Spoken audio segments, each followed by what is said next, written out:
नमस्कार, बुलेटिन में आपका स्वागत है। आपके साथ मैं दीपेश परगले। चलिए खबरों की शुरुआत करते हैं और सबसे पहले बड़ी खबर का जिक्र, और आप लोगों के लिए अच्छी खबर। 25 मई से देश भर में घरेलू उड़ानें शुरू होने जा रही है।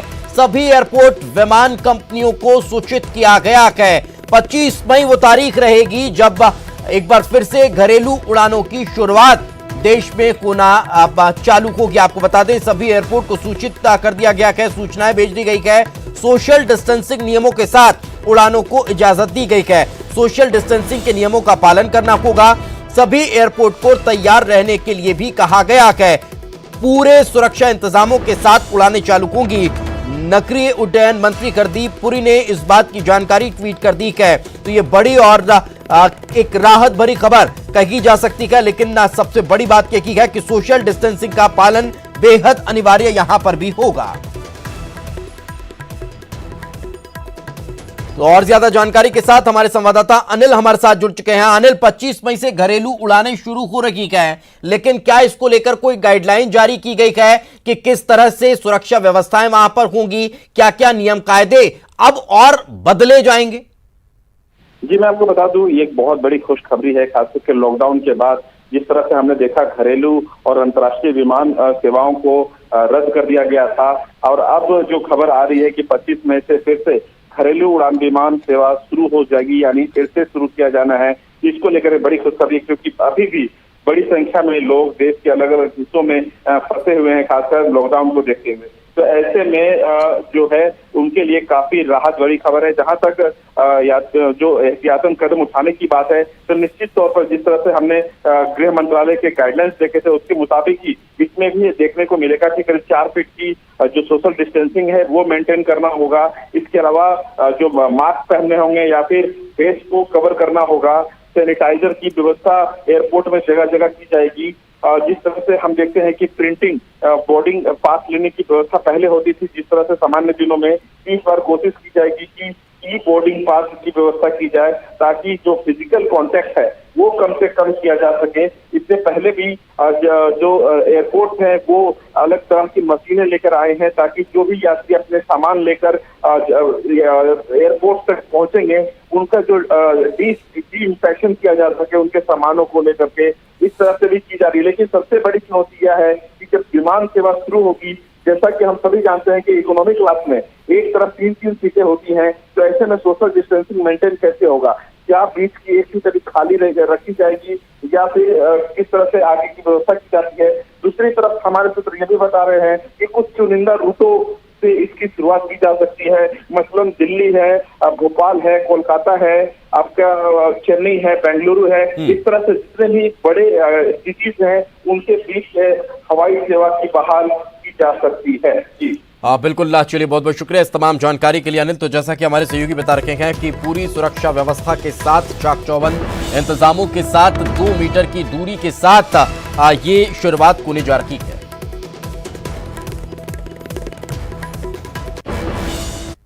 और इस वक्त गृह मंत्री नरोत्तम मिश्रा क्या कुछ कह रहे हैं, चलिए सुनते हैं। और माननीय मुख्यमंत्री जी ने भी उनसे आग्रह किया कि हमारे मध्य प्रदेश में एक आध स्थान हम चिन्हित करें या एक आध अस्पताल चिन्हित करें, जहां पर हम आयुर्वेद के माध्यम से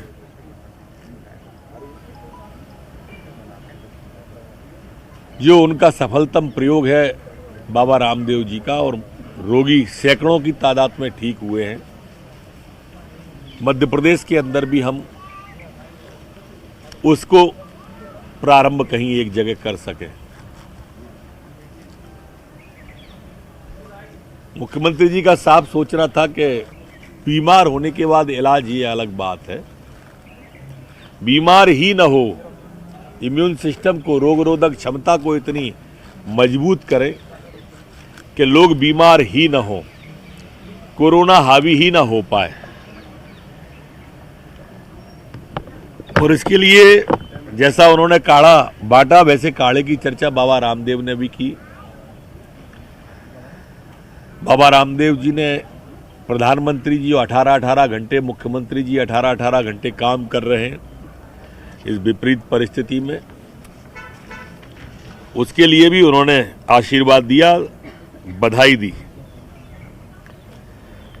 उन्होंने बताया कि प्रधानमंत्री जी ने कहा जो कदम सामाजिक तौर पर, राजनीतिक तौर पर, आर्थिक तौर पर, व्यवहारिक तौर पर जो देश के अंदर कदम उठाए उसकी विश्व सराहना कर रहा है।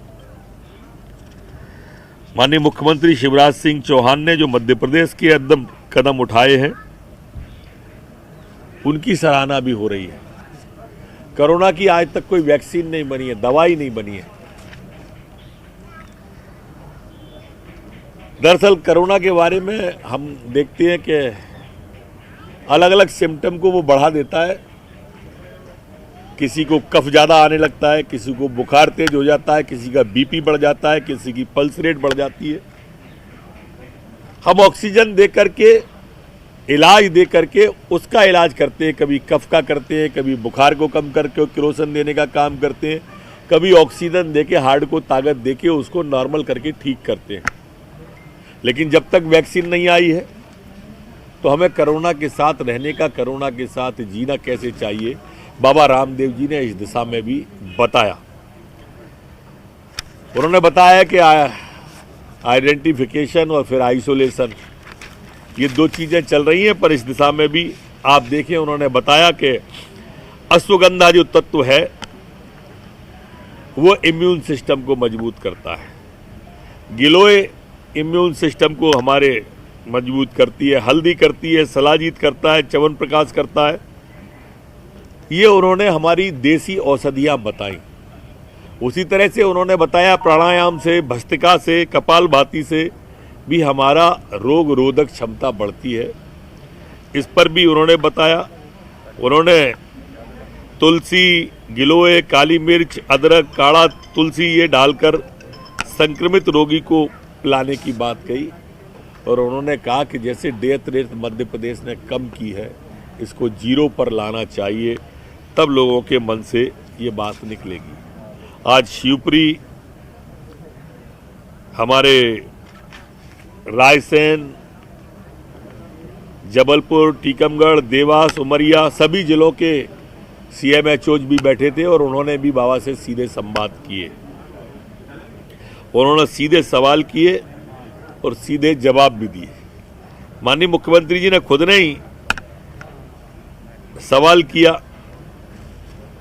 और बाबा रामदेव ने काढ़ा कैसे बनाते हैं ये उनके सवाल में उनको बताया भी कि कितना पानी कितना रह जाए, उसके बाद में किस तरह से गिलोय को रात में गला के रखो। और मैंने भी सवाल किया कि गिलोय नीम चढ़ी अच्छी होती है कि पीपल चढ़ी अच्छी होती है, तो उन्होंने बताया नीम चढ़ी अच्छी होती है। बाबा ने बताया मैं आपके माध्यम से जनता तक पहुंचाने का एक सफल प्रयास कर रहा हूं।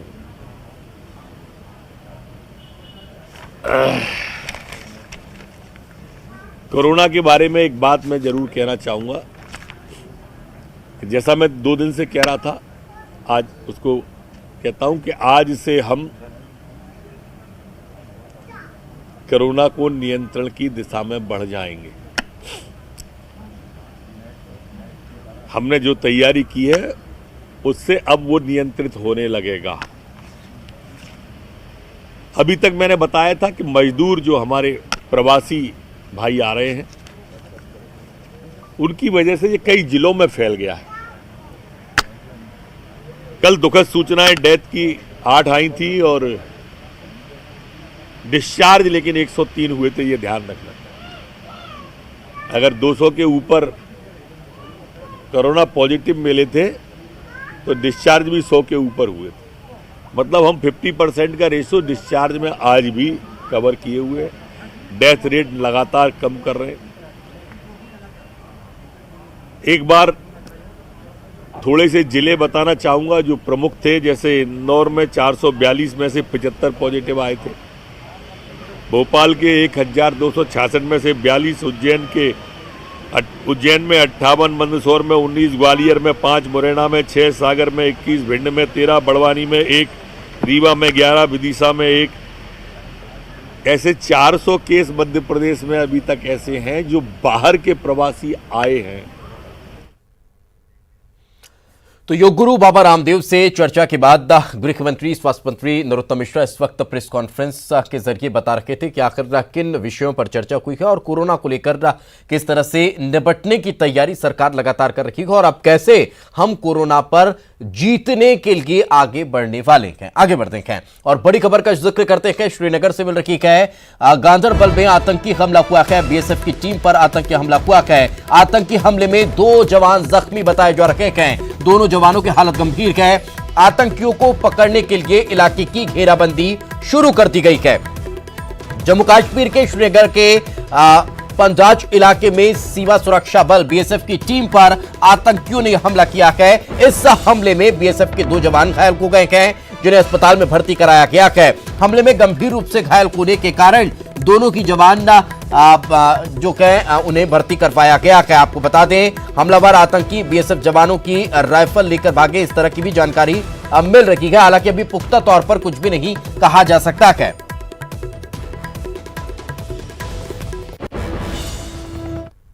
आगे बढ़ते एक और बड़ी खबर रायपुर से। कोरोना का कहर लगातार जारी है। छत्तीसगढ़ में 24 घंटे में कोरोना के 13 मरीज मिले हैं। आज ये 13 मरीज मिले हैं। कोरोना के 7 नए मरीज मिले हैं। बालोद और बलौदाबाजार में 2-2 मरीज, रायगढ़, मुंगेली और सरगुजा में भी एक मामला सामने आया है। छत्तीसगढ़ में कोरोना पीड़ितों की कुल संख्या 108 हो चुकी है। एक्टिव मरीजों की संख्या अब बढ़कर 49 पर पहुंच चुकी है। 108 में से तकरीबन 59 मरीज पूर्ण रूप से स्वस्थ हो चुके हैं जिन्होंने कोरोना को मात दी है।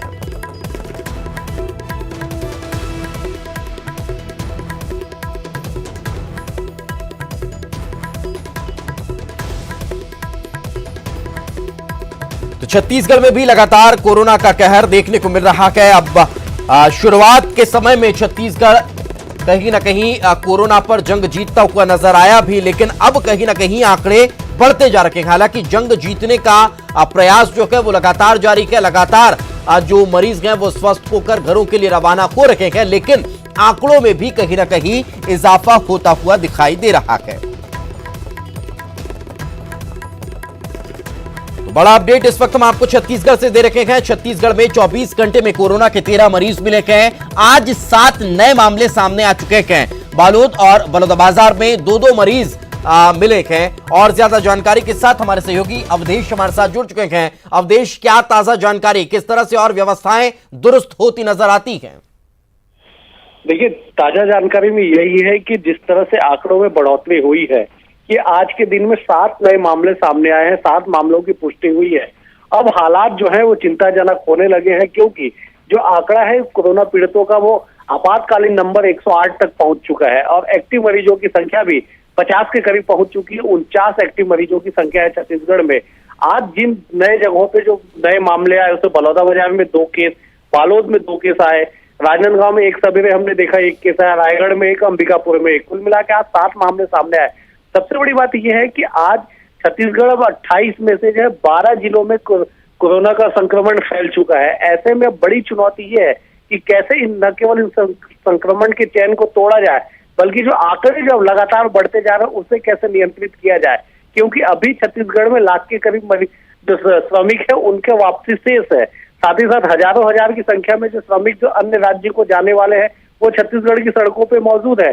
बाघ नदी में जो सरकारी वाहन चालक जो आज पॉजिटिव पाए, वो बाघ नदी में ड्यूटी उसकी तैनाती थी, बाघ नदी बॉर्डर पे, वहां पे अगर इस तरह से कोई पीड़ित होता है तो समझा जा सकता है कि आने वाले समय में आंकड़े जो है कितने भयावह हो सकते हैं। यानी कि वो कहीं ना कहीं एक बड़ी चुनौती है और इससे पार पाना बेहद आवश्यक का नजर भी आता है। बहुत बहुत शुक्रिया इस तमाम जानकारी के लिए। आपका स्वागत है और चलिए अब खबरें देखते हैं सरपट अंदाज में।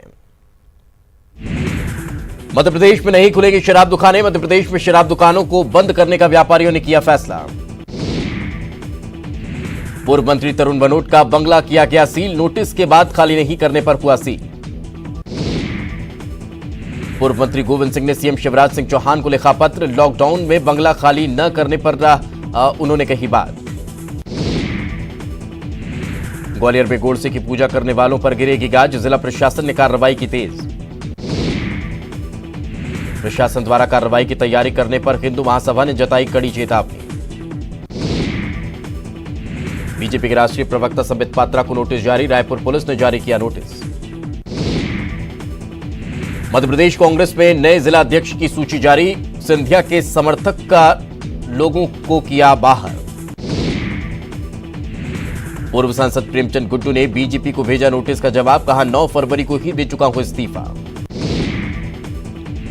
बीजेपी से इस्तीफा देने वाले पूर्व सांसद प्रेमचंद गुड्डू पर बीजेपी ने कहा, पार्टी को जब गुड्डू की ओर से विधिवत सफाई मिलेगी तब दिया जाएगा जवाब। पूर्व मंत्री जीतू पटवारी ने वर्तमान बीजेपी सरकार पर निशाना साधते हुए कहा कि हमने जो किसान कर्ज माफी की योजना शुरू की थी उसे बंद करने की साजिश को रखी है। कोरोना संकट के बीच अब भोपाल से अच्छी खबर, आज फिर स्वस्थ होकर 22 मरीज हुए डिस्चार्ज। इंदौर में नहीं थम रहा कोरोना का प्रकोप, 78 नए पॉजिटिव मरीज आए सामने। बुरहानपुर और खंडवा में मिले कोरोना के नए पॉजिटिव मरीज, बुरहानपुर में 12 और खंडवा में 22 मरीज आए सामने। ग्वालियर और बड़वानी में भी 5-5 कोरोना पॉजिटिव मरीजों ने बढ़ाया आंकड़ा। मुरैना में 6 कोरोना पॉजिटिव मरीज मिलने की हुई पुष्टि। जबलपुर में भारतीय मजदूर संघ ने केंद्र सरकार के खिलाफ खोला मोर्चा। प्रधानमंत्री नरेंद्र मोदी ने आज ट्वीट कर कोरोना से जारी जंग में देश की सेवा में लगे डॉक्टर, नर्सों, स्वास्थ्य कार्यकर्ताओं और आयुष्मान भारत में जुटे सभी लोगों की सराहना। सागर में कोरोना से एक पार्षद की मौत। सीएम शिवराज सिंह चौहान ने कांग्रेस महासचिव प्रियंका गांधी वाड्रा पर ट्वीट कर साधा निशाना। उन्होंने लिखा कि यहां की व्यवस्थाएं देखिए, सीखिए, उसको आपको मदद मिलेगी। भोपाल के जहांगीरबाग समेत अन्य रेड जोन स्थित कंटेनमेंट इलाके में रहने वाले पुलिसकर्मियों को पीएचक्यू में जाने पर सरकार ने लगाई रोक। लॉकडाउन में अब आपको खाने की होम डिलीवरी करने की तैयारियों में रेस्टोरेंट संचालित। रायपुर में शास्त्री बाजार में सब्जी विक्रेताओं ने किया हंगामा। और इस वक्त बड़ी खबर भोपाल से, यूपी में जारी बस पॉलिटिक्स का मध्य प्रदेश इंपैक्ट, शिवराज सरकार का बड़ा फैसला, मजदूरों को बॉर्डर तक सरकार भेजेगी। यूपी बॉर्डर तक ले जाने के लिए लगाई गई बसें, 850 बसें लगाई गई हैं, अतिरिक्त बसें यूपी बॉर्डर तक भेजेगी। तो ये बड़ी खबर निकलकर सामने आ रही है।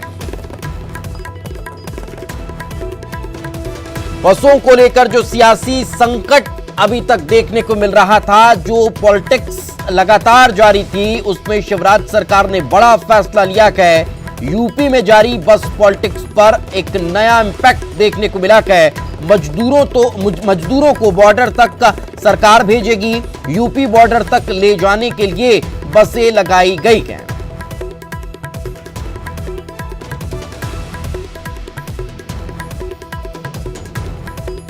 बड़ी खबर इस वक्त निकलकर सामने आ रही है भोपाल से, यूपी में जारी बस पॉलिटिक्स पर एक नया इंपैक्ट देखने को मिला है। मध्य प्रदेश में शिवराज सरकार ने बड़ा फैसला लिया है और मजदूरों को बॉर्डर तक भेजने की तैयारी की जा रही है। और ज्यादा जानकारी के साथ हमारे सहयोगी शरद हमारे साथ जुड़ते गए। शरद, क्या ताजा अपडेट?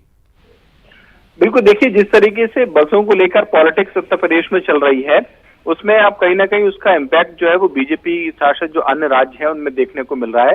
मध्य प्रदेश सरकार ने आज ये फैसला किया है कि मध्य प्रदेश की सीमा पर अलग अलग जो राज्यों के मजदूर हैं, जिन्हें उत्तर प्रदेश की सीमा तक जाना है, उनको उनके सीमा तक पहुंचाने के लिए, यानी कि यूपी बॉर्डर तक पहुंचाने के लिए आज से अतिरिक्त तौर पर 850 जो बसेज हैं वो लगाई जाएंगी। और ये बसें सिर्फ उन मजदूरों को जिन्हें यूपी बॉर्डर तक जाना है मध्य प्रदेश की सीमा पर आने के बाद, उनको पहुंचाने का काम करेगी। तो कहीं ना कहीं ये कह सकते हैं कि जो बस पॉलिटिक्स का इम्पैक्ट है वो कहीं ना कहीं मध्य प्रदेश में दिखाई दे रहा है। बिल्कुल, लक्ष्य, बहुत बहुत शुक्रिया इस तमाम जानकारी के लिए। ए खुदा बस एक ख्वाब सच्चा दे दे, अब की बरस मॉनसून अच्छा दे दे। जी हां, यह उन दिलों की आवाज है जिसे हम किसान कहते हैं। किसानों की जो चिंता करे उसे छत्तीसगढ़ की सरकार कहते हैं। और इन्हीं किसानों की चिंता करते हुए सीएम भूपेश बघेल ने राजीव गांधी न्यास योजना शुरू करने का निर्णय लिया है।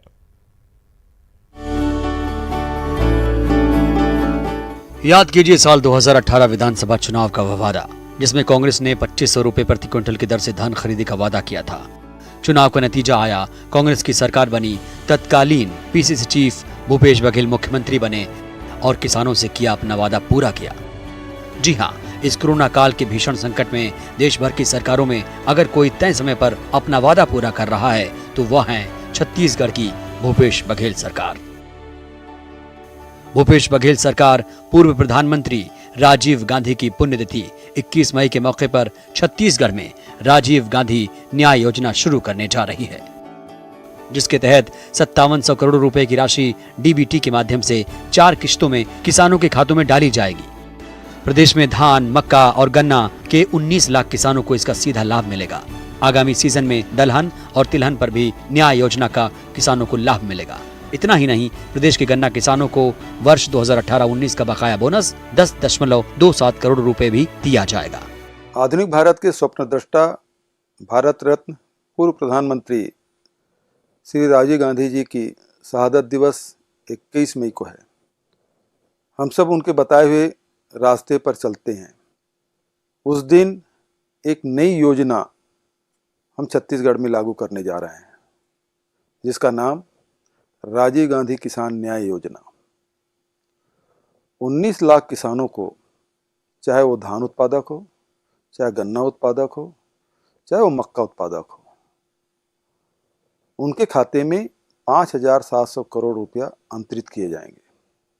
ये 4 किस्तों में होगा और आज के समय में छत्तीसगढ़ के किसानों को सही मायने में ये बहुत बड़ी सहायता होगी।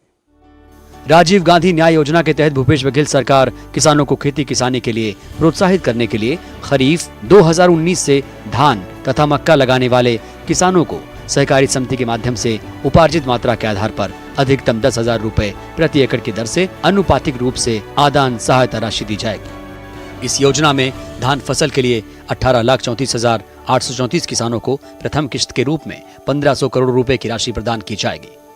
शेष किस्त का भी भुगतान जल्द किया जाएगा।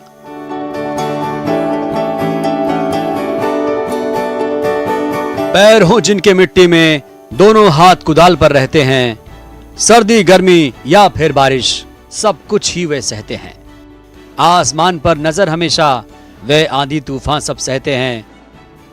खेतों में हरियाली आए, दिन और रात लगे रहते हैं।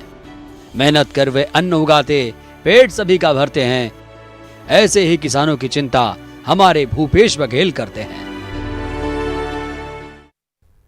और इसी के साथ इस बुलेटिन में फिलहाल इतना ही। खबरें लगातार जारी हैं।